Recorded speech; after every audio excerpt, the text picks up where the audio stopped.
Hello, my name is Rune Fardal. I study psychology and I live in Norway.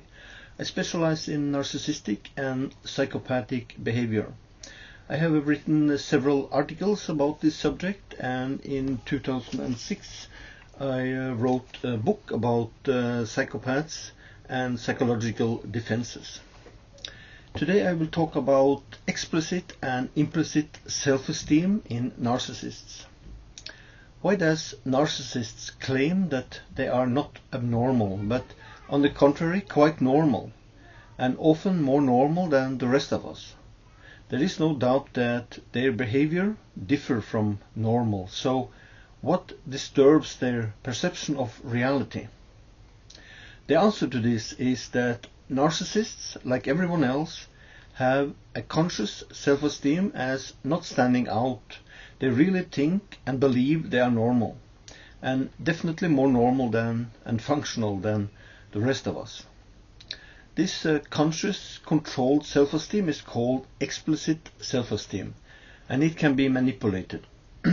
However, there is something called implicit self-esteem, an automatic, uncontrollable and unconscious self-esteem which no one can manipulate. In many ways, we can say the explicit is an expression of our false self, how we want others to see us, while the implicit is expression of our true self, how we really are deep down in our personality. The last one controlled largely by the autonomic nervous system, out of conscious control. In many ways, Freud's term, the unconscious id, represents the implicit part of self, while the more conscious ego represents the explicit parts of self. For the overage individual, one would assume that implicit and explicit self-esteem would be fairly strongly connected.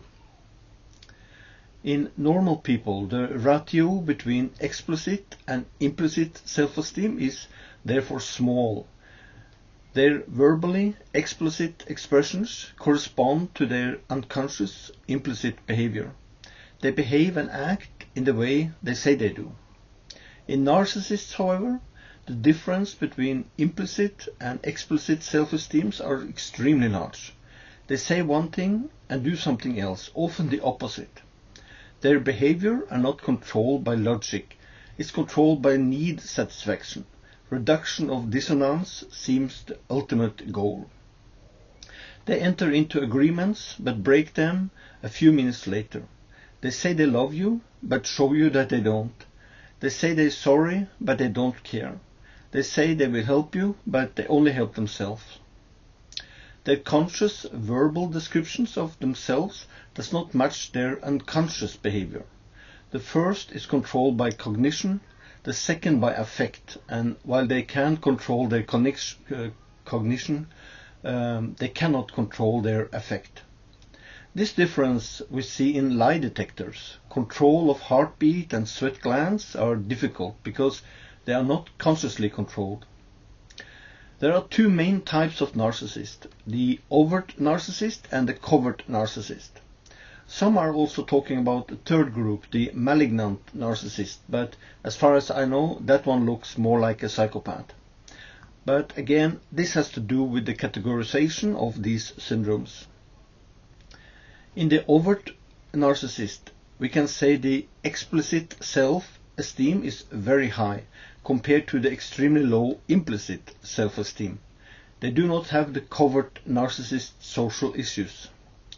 They have been told and learned throughout childhood that they master a lot more than they actually do. They are extremely spoiled and overrated. This is reflected in their behavior that becomes grandiose, superior, and they exaggerate in their compensation to hide the low implicit self-esteem, where they, at some unconscious basic level, know that they may not have mastered what their surroundings have alleged.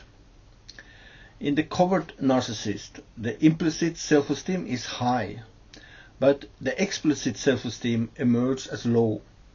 These have been told and shown throughout childhood that whatever they master is not recognized. What they might have accomplished, they are not allowed to keep for themselves, as a confirmation of their own mastery. Throughout the fundamental attribution error, any mastery is stolen and by an abusing caregiver and added his or her mastery. They must confirm the adult's mastery. They become a narcissistic supply for their caregivers. That's why they end up searching for this confirmation the rest of their lives. Shame is another interesting topic here, because shame and arrogant pride occurs in children with high implicit self-esteem who experience repeated failure and attribute these to internal, global and stable causes. They never feel their caregivers' expectations are fulfilled, and in this process they end up blaming themselves. Shame is brought on them by their caregivers. The grandiose expectation of idealizing parents fosters a pattern of disappointments that are difficult to attribute external, unstable and specific causes. Therefore, children with high implicit self-esteem becomes vulnerable of developing a shame-prone attribution style. This can be difficult to reveal because such outwardly throughout reaction formation emerges with a grandiose efficacy. The child was early manipulated through excessive idealization to believe it mastered well, but when mastered, did not retain confirmation of coping. The confirmation of the child's coping abilities was stolen by the caregiver. The message these children get is, "You would never have made it if it wasn't for me." This gives the same outcome as if they do not master at all. Instead of confirming mastery, the child is imposed shame. Instead of having their own coping confirmed, the child is taught to meet the adult's expectations. Expectation they can never meet because of the adult's own uncovered needs. Defeat after defeat cements a worthless own opinion contrary to an omnipotent self. Helplessness characterized the individual. They resort to a parasitic lifestyle, living out their dreams in the success of the partner. They live in the light from the object. Hence comes the expression, "The object of my affection is in my reflection." And the reflection is the omnipotent idolized object, which in turn is the result of the subject's own projective identification of their implicit archaic grandiosity. They therefore become more socially inhibited. Their conscious and controlled expressions, which display a more socially shy, rejected and depressed behavior, while their underlying extreme grandiosity, their need for recognition and mastery, appear more in their imagination than in visible behavior. And this imagination comes from their unconscious, implicit self-esteem. Their social inhibitions prevent the more exhibitionistic behavior seen in overt narcissists. But as several writers have described in literature, this apparently depressed surface is not considered melancholic depression at all. Theodore Millon in 1996 in this book, Disorders of Personality, DSM-4 and Beyond, described as follows. The episodic depression that Court finds so characteristic of narcissistically injured persons is not seen by Kernberg to be a true depression at all. Rather, Kernberg contends that when narcissists feel seriously disappointed or abandoned, they may appear depressed and superficial on superficial examination, but they are in fact smoldering with constrained anger and revengeful resentment. So, overt narcissists appear to be socially outgoing. Covert narcissist is socially withdrawn. The first is grandiose, in their conscious behavior due to high explicit self-esteem, the other in fantasy due to low explicit self-esteem. This is complicated, so let me try to show you a metaphoric picture of this dynamic. Here we have two houses, one of which is an expression of the overt narcissist, the other of the covert narcissist. The house above ground is visible, is a picture of the explicit self-esteem. The foundation down here is underground and not visible, and a picture of the unconscious implicit self-esteem. The house represents the conscious part, the foundations, the unconscious part of self-esteem. In the overt narcissist, we have a nice house on a bad foundation. We have a great frontage on a poor structure. A high explicit self-esteem and a low implicit self-esteem. In the covert narcissist, we have a ramshackle house on a strong foundation. We have a poor frontage on a strong structure, low explicit self-esteem and high implicit self-esteem. Therefore, an overt personality will apparently be perceived as functioning, while a covert personality emerges as dysfunctional.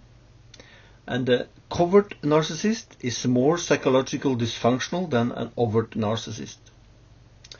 How is this different from the normal range, where we do not find narcissistic disorders? Well, let's take a look at this one.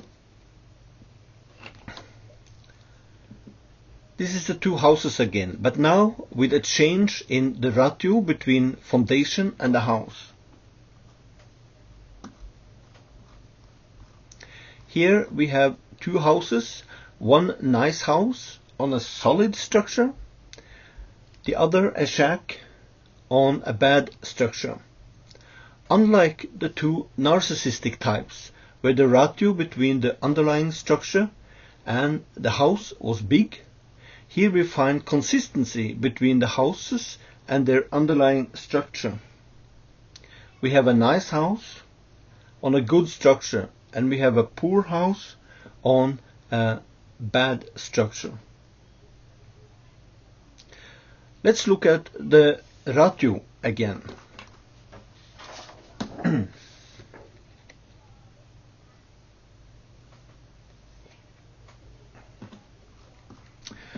The ratio between the explicit and implicit self-esteem is high in the narcissistic personality range. Between explicit, implicit in the narcissist is high, while in the normal personality, the range in this normal personality range, the ratio between explicit and implicit is low. So, what is the one factor here of significance? Some of you may have guessed, it's shame. If we go back to the first picture, we see that the personality in the great house, fearing exposure of his poor foundation, they fear that disclosure of their high explicit self-esteem based on low implicit self-esteem will be revealed. This leads to the experience of shame. We see the same in the covert narcissist. Their shame is associated with high implicit self-esteem but a very low explicit self-esteem. Both struggling with shame, and shame is the core problem of the narcissistic disorder. The shame is why they hate themselves so much. If you then turn to the normal range, then the extremes in this range will surely cause psychological problems, Low implicit and explicit self-esteem can certainly lead to neurotic problems such as anxiety and depressive problems, but not necessarily narcissistic disorders. These people don't struggle with shame, they struggle with economic issues. And from life we know that poor people can be high in pride. A narcissist does not have pride. What looks like pride in them is a sick form of egocentric grandiosity.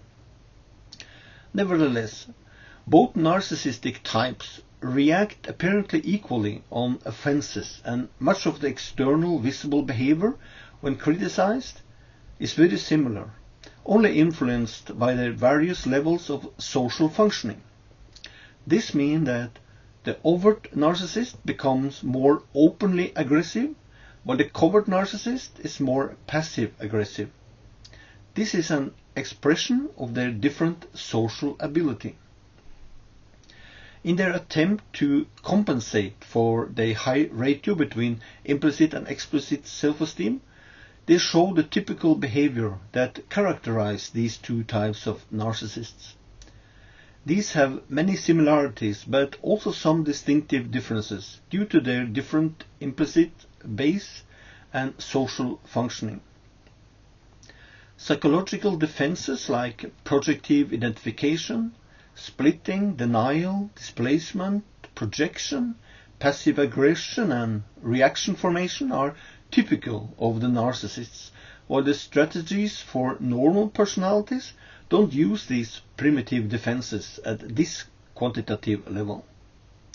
Research from Akhtar 2000 and Boson et al. 2007 have shown that overt narcissism predicts low depression and anxiety and high explicit self-esteem, while covert narcissists predict high depression and anxiety and low explicit self-esteem.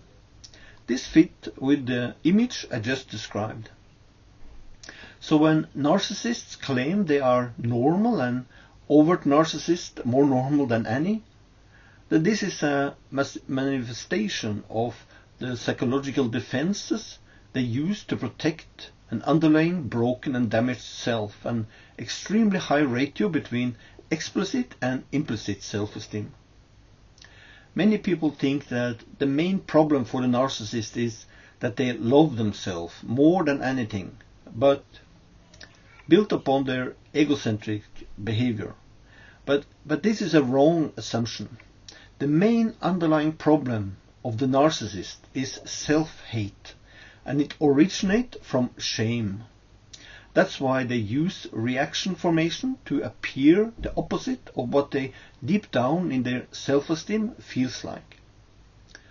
Normal people's self are not injured in this way and therefore do not need these primitive psychological defenses so typical of narcissists.